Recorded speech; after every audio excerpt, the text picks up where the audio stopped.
자, 이번 시간에 논의 드릴 주제 두 문제거리가 되겠죠. 국외 자산의 양도에 따른 양도소득세 얘기하고요. 그 다음에 신고납부라고 해서 하나, 둘, 셋, 넷. 여기는 좀 이제 개수가 될 수도 있겠네요.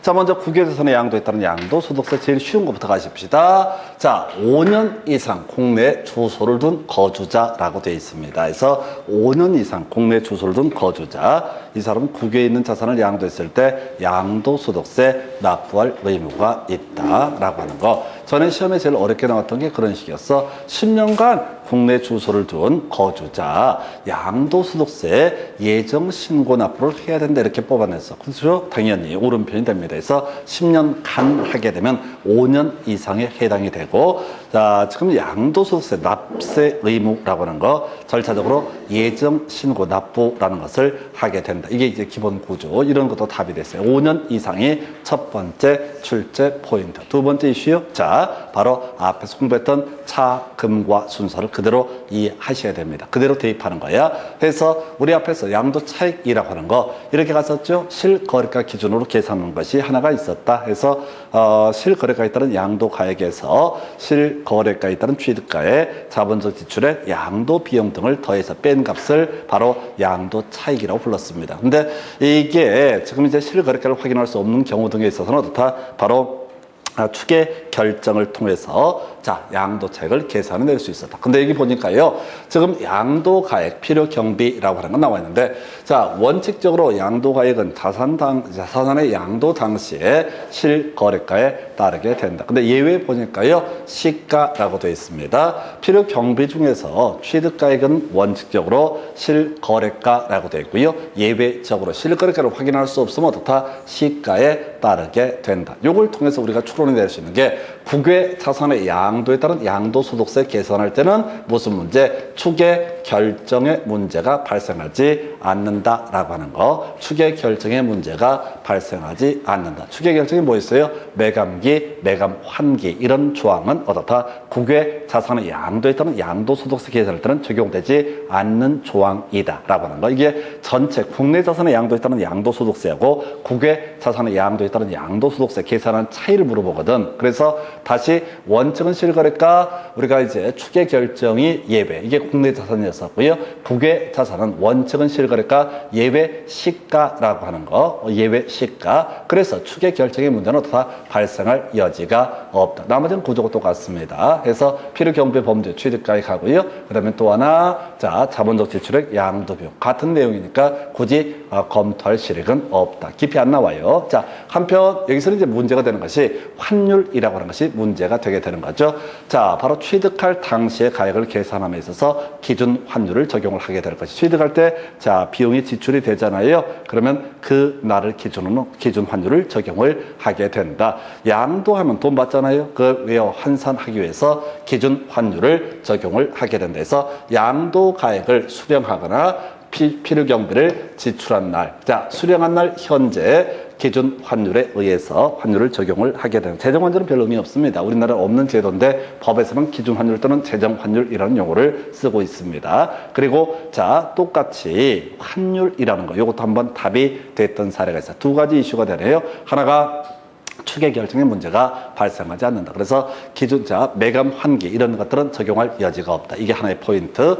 자, 대신 시가라는 표현을 쓰게 된다라고 할 것. 두 번째 이슈가 되는 것이 외화로 매입하고 양도를 할 것이기 때문에 환율, 바로 기준 환율을 적용을 하게 된다 해서 이게 첫 번째 양도 차익의 계산 과정. 두 번째 차금화라고 했으니까 양도소득 금액이라는 것을 계산해 봐야 됩니다. 양도소득 금액을 계산해 봐야 된다. 양도소득 금액을 계산해 봐야 된다. 그래서 자, 우리가 양도소득 금액은요, 어디에서? 양도 차익에서 장기 보유, 특별 공제를 뺀 금액을 가리켜서 어떻다? 양도소득 금액이라고 부르게 됩니다. 그래서 이 양도소득 금액과 관련해서 이슈가 되게 되는 게 장기 보유, 특별 공제는 어떻다? 여기서 적용을 하지 아니한다. 왜? 외국에서 우리처럼 부동산 가격이 급등을 하고 하는지 아는지 알 수가 없기 때문에 장기 보유, 특별 공제는 적용을 하지 않는다라고 하는 거. 그래서 결과적으로 양도 차익하고요, 양도소득 금액은 같아질 수밖에 없습니다. 왜? 장기 보유 특별 공제기 영원히 되기 때문에.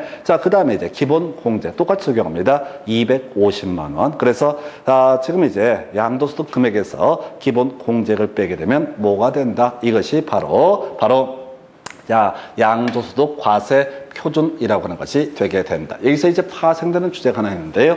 미등기 양도 자산에 대해서는 장기보유 특별공제 적용하지 않았었고요. 기본 공제 적용하지 않았었고요. 그리고 세율 70%를 적용을 하게 된다. 그래서 지금 국외 자산의 양도에 따른 양도소득세에서 또 적용을 안 하게 되는 게 뭐냐라고 했을 때 바로 아까 우리 장기보유 특별공제라든가 또는 미등기 양도 자산 등에 관한 조항은 어떻다? 적용을 하지 않는다라는 해석이 나오게 됩니다. 그래서 외국에 등기 제도가 있는지 없는지 알 수가 없기 때문에 미등기 양도 자산에 관한 조항은 어떻다? 적용을 하지 않는다. 그 다음에 이제 세율이라고 하는 거 미등기 양도세는 적용하지 않기 때문에 표준 세율을 적용을 하게 된다. 그래서 결과적으로 국외자산의 양도에 따른 양도소득세 계산의 내용에 있어서 적용하지 않는 조항들 몇 개가 있습니다. 국내 자산과 비교했을 때 추계 결정 관련해서 매감기, 매감 환기 이런 조항은 적용하지 않고 시가를 적용을 하게 된다. 그 다음에 장기 보유 특별공제 적용하지 않았었고요. 미등기 양도 자산에 관한 조항도 적용을 하지 않는다. 제가 여러분 자료에 아마 정리를 다 해놨어요. 그게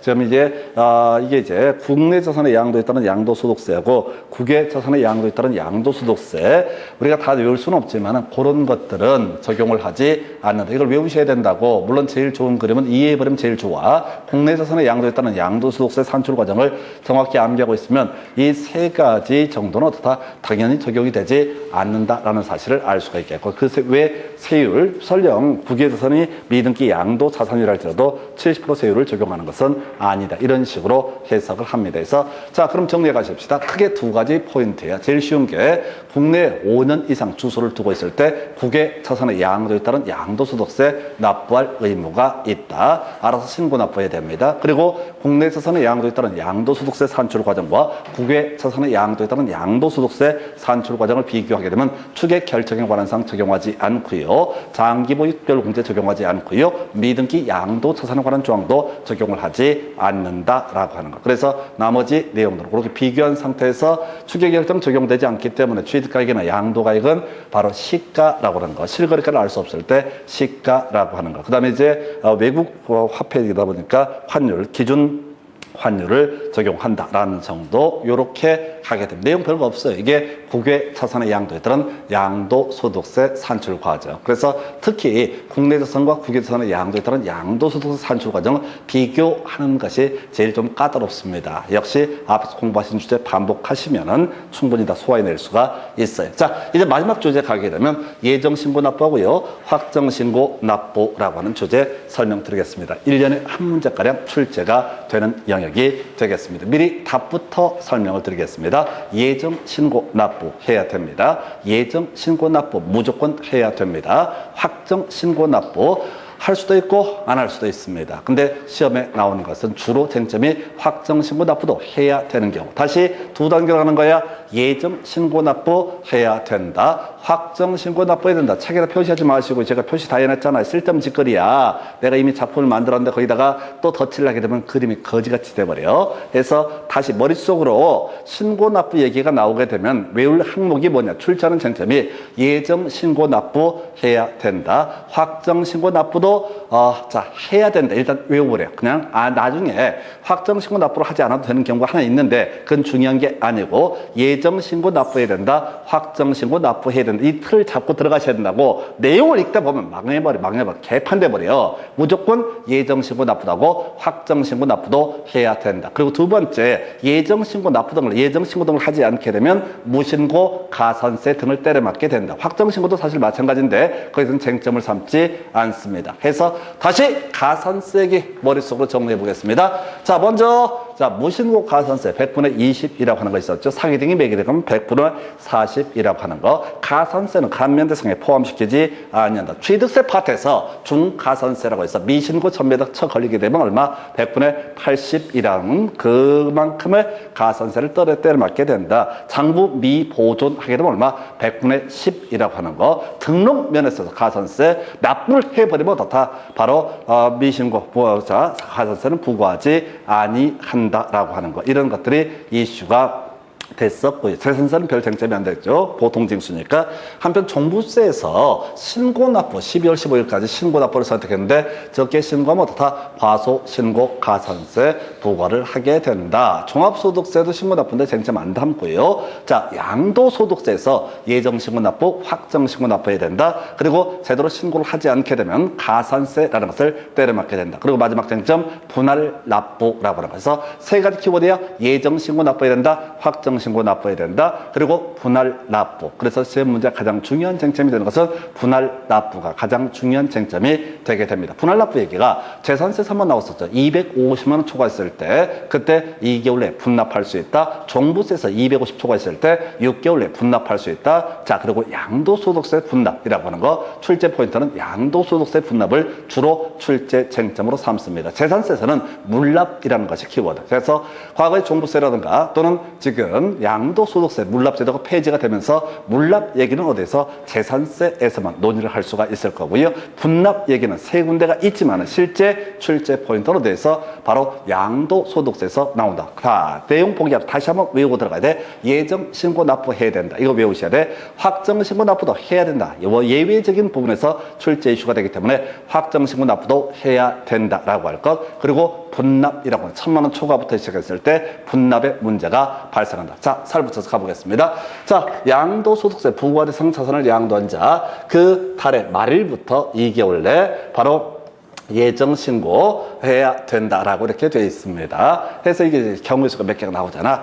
양도 차손이 발생하거나 차익이 없는 경우 이때도 당연히 뭘 해야 된다. 당연히 바로 예정신고해야 된다라고 하는 거. 말일부터 2개월입니다. 그래서 3월 15일 날 거래가 이루어졌다. 양도를 했다. 그러면 3월 말일, 3월 30일이 되겠죠. 그날부터 2개월, 5월 31일까지 바로 예정신고를 해야 된다. 근데 숫자 이런 것도 중요치 않아. 지난번 문제에서 28회 때인가 29회 때 분계 말일부터 2개월 이런 표현을 써가지고 틀리게 뽑았어. 물론 그 문제에서는 옳은 것을 고르시오라는 문제가 구성이 됐습니다. 그래서 숫자 2개월 이런 것들이 포인트가 아니라고 예정 신고 납부해야 된다. 확정 신고 납부해야 된다. 분납할 수 있다. 세 가지를 가지고 7년 동안 문제 구성을 하고 있습니다. 이것만 가지고 주구장창 문제를 구성을 하고 있습니다. 미리 마음의 준비 독하게 하고 들어가셔야 됩니다. 안 그러면 지문 보다가 하나하나 2개월 하면 맞는 것 같고 3개월 하면 틀린 것 같고 개판돼 버려. 이런 것들은 전혀 쟁점이 되지 않는다. 그래서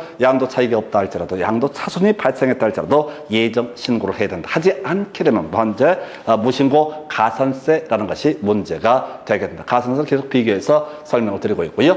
그 다음에 예정 신고하고 납부까지 해야 되죠. 납부하는데 이때 출제 포인트 뭐라고요? 분납이라고 하는 거. 자, 1,000만 원 초과, 2천만 원 이하가 되면 1,000만 원 초과하는 금액에 대해서 분납할 수 있고요. 2천만 원 초과하게 되면 납부할 수액의 50%까지 어떻다? 분납할 수 있다. 이걸 소비하는 거야. 뒤에 확정신고 납부도 분납할 수 있거든요. 그래서 이걸 갖고 뭐 확정신고 납부할 때는 분납이 허용되지만 예정신고 납부할 때는 분납이 허용되지 않는다. 개소리야. 이게 왜 분납이 출제 포인트가 되냐면 원래 법정 구조상 제일 뒤에 있는 게 바로 분납이라는 얘기야. 예정신고 얘기 쭉 하고 확정신고 얘기하고 근데 그 뒤에 조문에서 근데 분납도 할 수가 있다. 그러니까 출제위원 입장에서는 양도소득세에서 가장 어려운 주제가 제일 뒤에 숨어있는 주제가 뭐가 된다? 분납이라는 것이 되게 된다라고 할 거 이렇게 보셨고요. 자, 그 다음에 가산세 지금 이제 납부도 해야 되는데 하지 않게 되면 어떻다? 바로 납부 불성실 가산세 등이 적용이 된다. 큰 의미는 없습니다. 해서 자 예정신고도 하고 납부도 해야 된다. 그래서 이게 말이 안 되는 거야. 왜? 우리가 소득세 납세 의무의 성립 시기라고 하는 것은 과세 기간이 끝나는 때 1월 1일부터 12월 30일까지를 과세 기간이라고 부른다. 원래는 12월 31일 되게 되면 그 끝난 날 그때 납세 의무가 성립하게 됩니다. 근데 그렇게 해버리면 세금 받아내기가 어려우니까 새롭게 예정 신고 납부라는 그런 제도를 만들어 두고 있다.